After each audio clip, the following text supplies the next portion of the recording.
Hello and welcome to Nikon Report, your weekly roundup of all the latest Nikon news and all other photographic announcements that we found interesting. It's Konstantin here, and here is Becky. All right, let's get straight to it. So with first one up, we've got updates on 800 and 400mm shipments. So the first UK shipment has landed last week.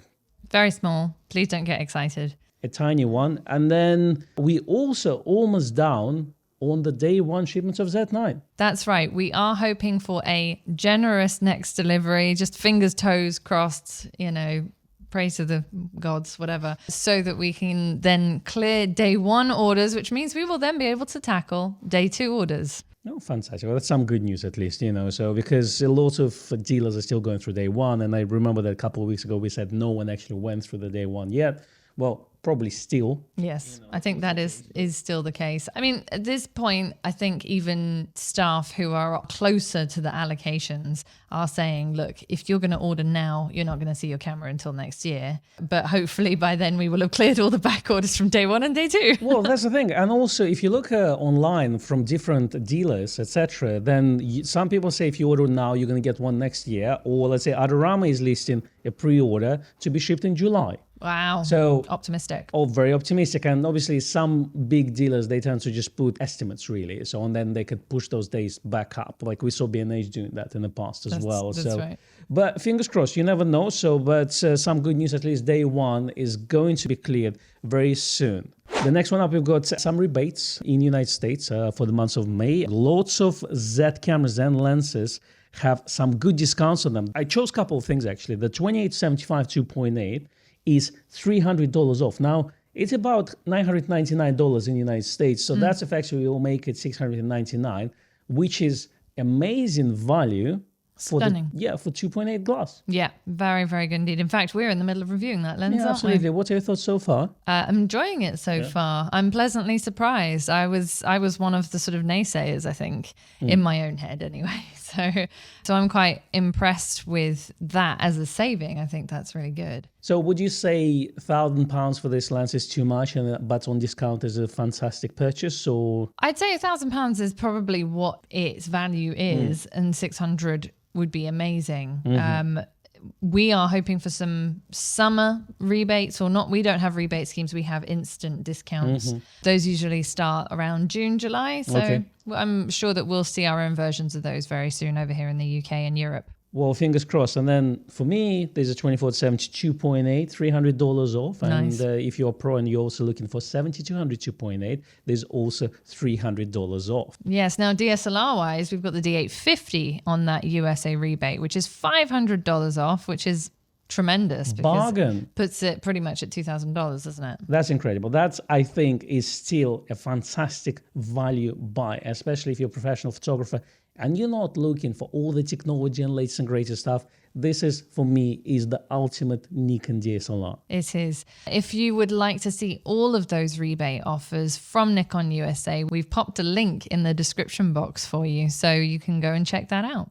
Fantastic. And then from sales to awards, Nikon got an IF Design Awards for several products. We mentioned Red Dot Awards a couple of weeks ago. Now we also have IF Design Award 2022, and Z9 got a Best Full Frame Camera. We also got Microscope, Eclipse SI, the one we talked as well. It's got a Red Dot Award as well. Wow. And then we also had ZFC in all different colors. So is mint green still yours? Yes, it is. The mint green's still my favorite. All right. Yeah, I think I would go probably for Scheisse Brown. I thought you were going to say bubblegum pink. I don't think you can say Scheisse Brown on the podcast. Why don't you say mocha brown? Because there's the latte brown and the mocha brown. Because we are international podcast, and because people complain about Brexit, I think it's good to be inclusive of all Europe. That's why Scheisse Brown is here to stay. The other thing that won an award was the 105 macro, which is the 105 MC Z lens is honestly one of the most beautiful lenses I've actually had the privilege to use, and I highly recommend it. So I'm very glad that that has won an award. It actually won the award for mid telephoto micro lens, which is an odd one, but I'm well done to Nikon for that. Absolutely. And this one that I'm holding in my hand is actually Becky's. She now has a 50mm and 105 micros. You never have too many macro lenses. That's true. So you're going to tell us, you're going to probably do a video like 50 years with Z105 micro. I should do something like 15 years with Nikon macro lenses and just talk about my whole evolution of... No, that would be really boring. You would say, remember good old days. 55 3.5. It's my first macro lens. When they used to make stuff from actual metal. Yeah. You know, That's true. That's true. Well, let's move on to other things, though. So we had some firmware updates as well. So Nikon released firmware updates for 24 to 120 and also 100 to 400 lenses. They basically all do the same thing. Yeah. So essentially, they tackle the same issues. The lens now supports option for focus ring rotation range in the custom settings menu, in addition to non-linear. So when a linear option is selected, rotating the focus ring the selected amount in manual focus mode will take the lens from minimum focus distance to infinity, regardless of the speed with which the ring is rotated. They've also added support for the switch focus control ring rolls. That's also in the custom settings menu. So that's, I mean, they say as of April 2022, but essentially the cameras with the newest firmware updates, so version 2.0. Yeah, for Z9 and then 1.4 for Z6 and Z7, 2 cameras. Yeah, so those cameras will be compatible with that option where you can switch the focus / control ring rolls. That's it really on the firmware updates for that one. Absolutely. So when you update the firmware for the lens, you need to attach it to the camera, download the firmware, put it on a memory card, put it into the camera, and then when you go to the firmware update section and setup menu, then you'll see that you now will be able to update that firmware there. Now, we also saw a firmware update for Coolpix P1000, aka Bazooka camera. Yeah, so they have actually reinstated a fix which was dropped from later versions. So it arrived in version 1.3, was dropped from version 1.4, and essentially they fixed an issue in which pictures shot using the continuous H or continuous L with ISO 3200 or 6400 in PSAM modes. They were all recorded at 1600 ISO instead of the actual value. Fantastic. Such a weird fault to have with the camera, but anyway. Absolutely. Well, the good news is Nikon is still updating their cameras. Yes. So the next one up, we also have a Chinese website, Xitek. It's actually published an interview with the developers of 800 Z lens. And we just picked a few questions that we found interesting, so you don't have to. Lucky them. They don't have to read the whole interview. They don't have to translate it from Chinese, or they don't have to study Chinese at all. Or they don't have to open it up in Google and then have it automatically translated. Now you're spilling all the beans.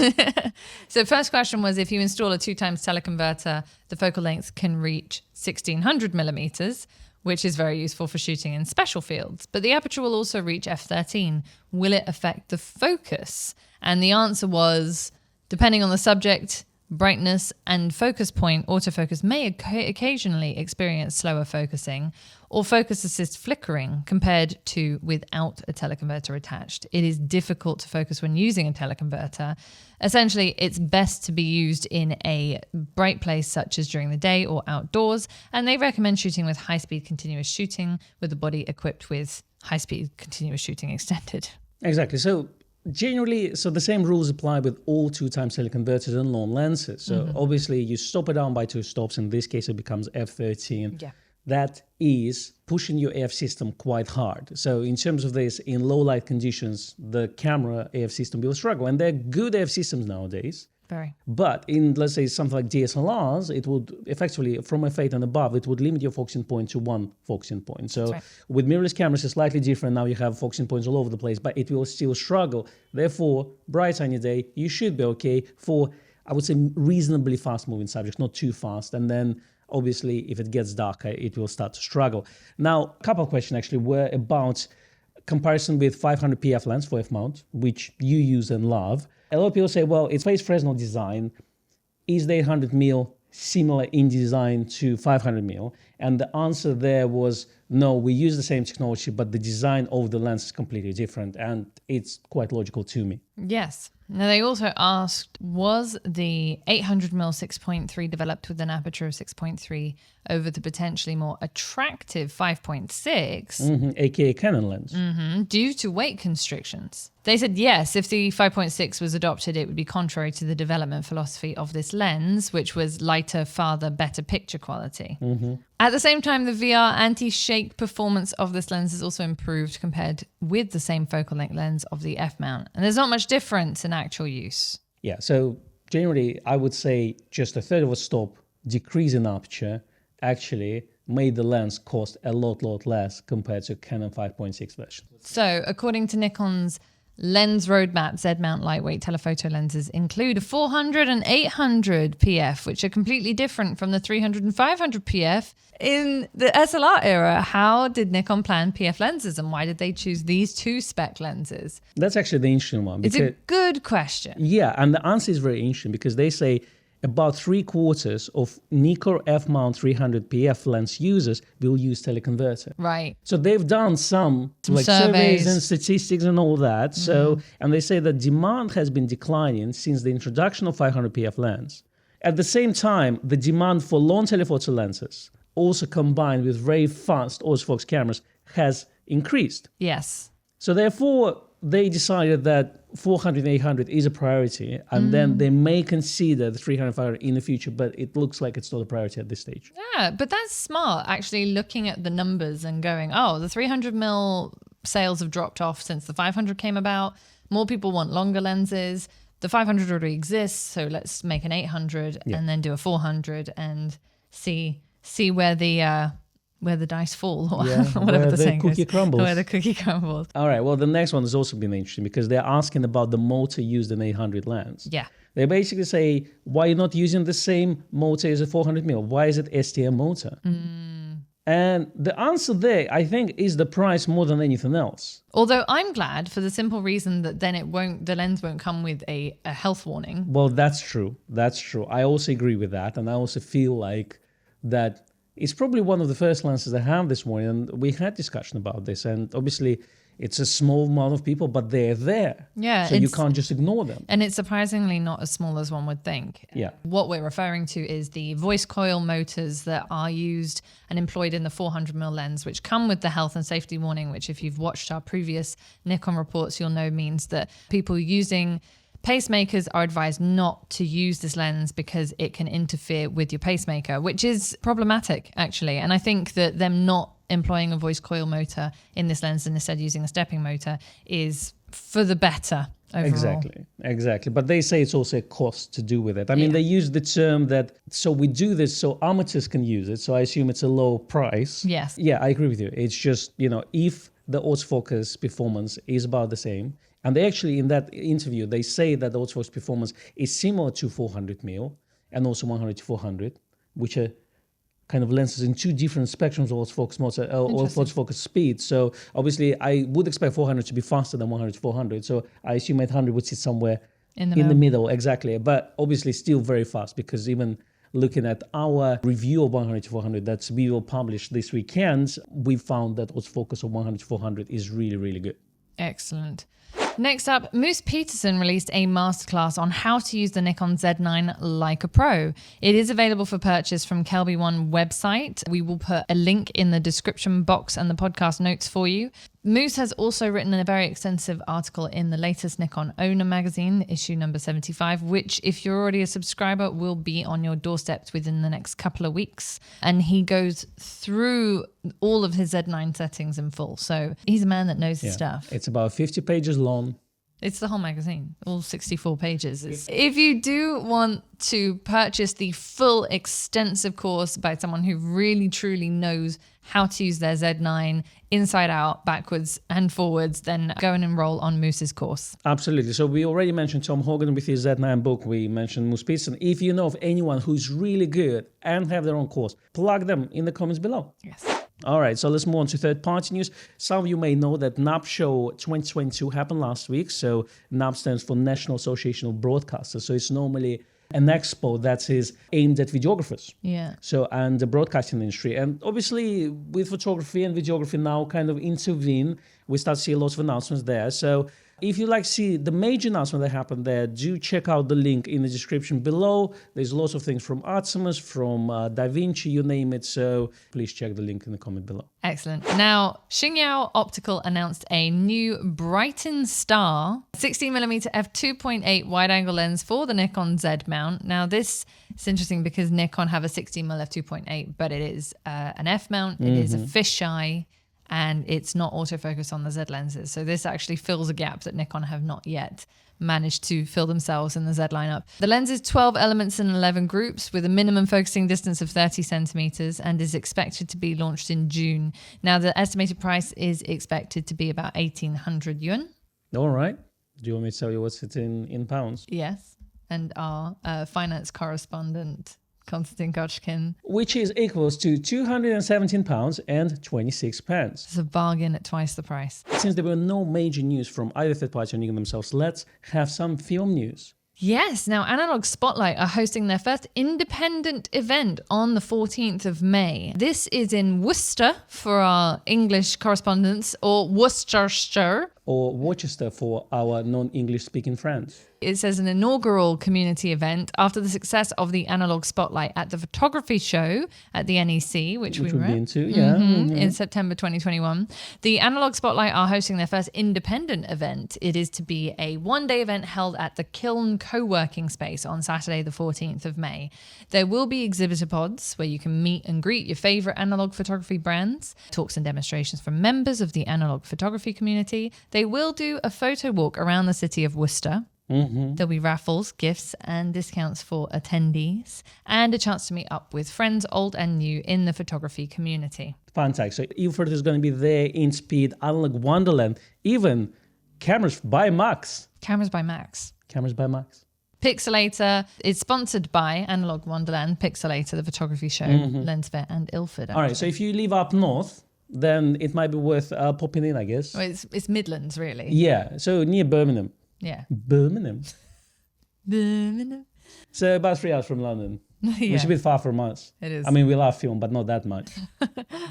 We wish that they would do one a bit closer to us. All right, so that's that. And then we also have a bit of interesting news. German film brand Over launches Wolfen P100, a new ISO 100 black and white film. Ooh, do you think it's really new? It is actually new. Wow. It is actually new. So this is the company's first new film since its parent company, Filmotech, merged with fellow German film producer Innovis Coat back in 2020. So this is apparently described as an exceptionally fine-grain 100 ASA 36 exposure black and white photographic film, whose name is a nod back to Orvo's beginning in the 1960s, when the company was formed after a split with Agfa following World War II. The original company was named Agfa, and then after the Second World War, the plant Wolfen was under the Russian occupation. Right. And then the Agfa was in western parts of Germany. So that was actually caused the split between the two companies. That now, makes sense. Orwa is still makes film for cinematographers. So it's similar to Kodak Vision. So they manufacture film that goes straight to cinematographers. Now, finally, they launched a new film in 35mm format, but they opened their own website so that you can now order not only that new film from their website, but also the other cinema films in 35mm format. So really good. If you're into that, they even have the film with ISO rating of 3. Wow. That's not a film for England. No. Unless you shoot with a pinhole camera with an extremely long exposure. Yes, that could work. What would you use ISO 3 for, really? Like, where would you shoot with that? Well, it's a tripod thing, isn't it? So I assume, a lot of ISO 3 film was used for reproduction.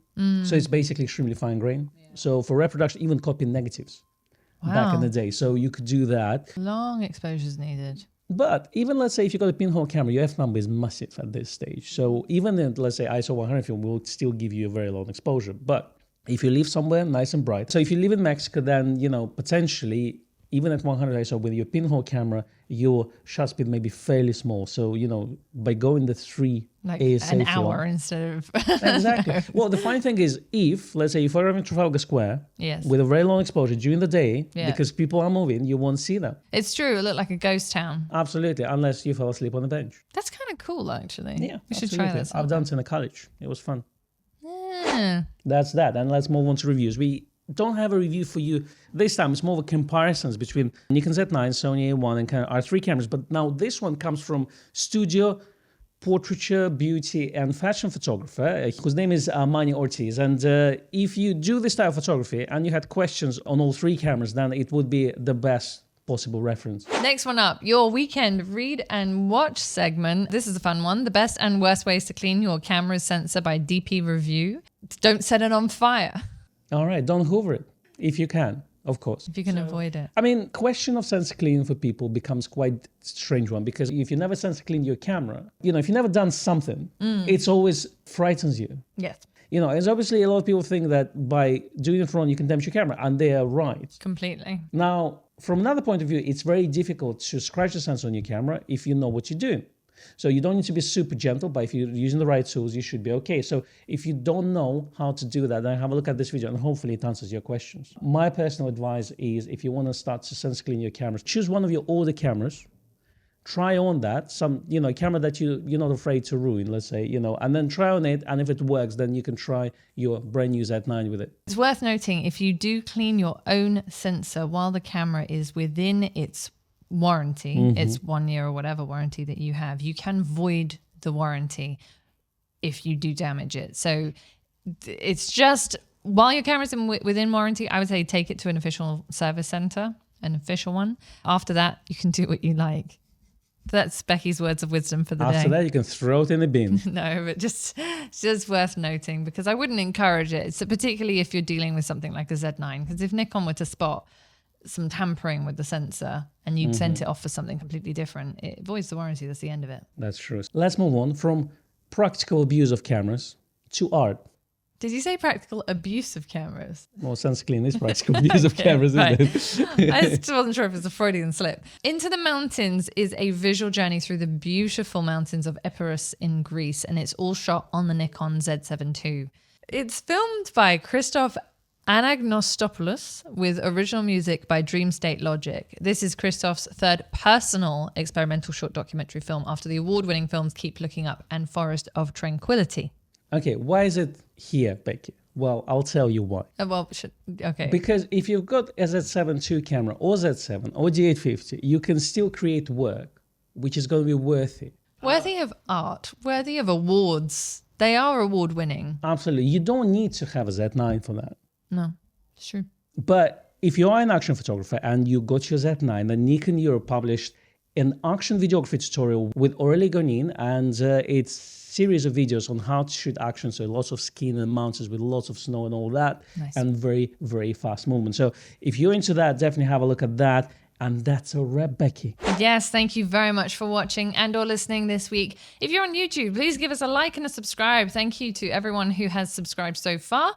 We are aiming for 20,000 subscribers this year. That's what we want. So if you can help us do that, it would be most appreciated. If you would like to have a beautiful hi-fi experience, then we're also available on all podcast platforms of the world. We've got Apple Podcasts, we've got Spotify, we've got even Amazon Music. So do give us a review there. And yeah, if you're in a car, don't watch telly, put us on audio. Yes. Listen to our dulcet tones. If you would also like to find us on social media, you can find us on Instagram. I'm Rebecca_Denese. And I'm Konstantin Kochkin. We publish reviews on the lenses that we use. And actually what we start to do now is actually publish the pictures that we've taken for these reviews on our Instagram. So if you want to have a look at the samples of the lenses we review, do check us out. Please do. Fantastic. Thank you so much. And we will see you next week. Bye-bye. Bye.